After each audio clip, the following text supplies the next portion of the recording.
Polrestabes Palembang menggelar rekonstruksi kasus pembunuhan Anti Puspitasari, seorang wanita hamil yang ditemukan tewas di kamar hotel kawasan Ilir Timur 2. Rekonstruksi dilakukan di Polrestabes untuk menghindari potensi kericuhan. 20 adegan diperagakan tersangka Febrianto, mulai proses check-in hingga tindakan yang mengakhiri nyawa korban.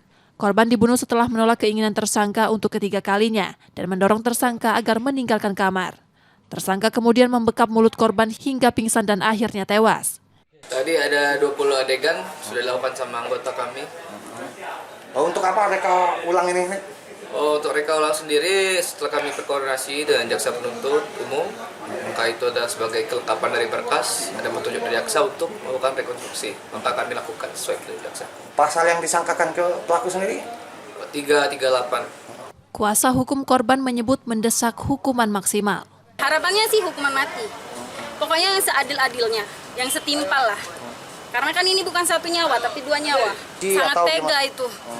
Apalagi posisi, apa dia nggak tahu kalau dia lagi hamil, korban lagi hamil muda.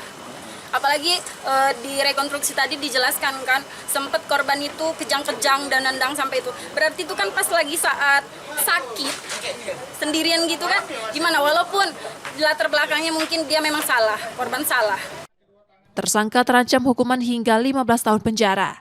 Sebelumnya korban ditemukan tewas pada Sabtu 11 Oktober 2025 lalu. Yudi Kiswanto, Kompas TV, Palembang, Sumatera Selatan.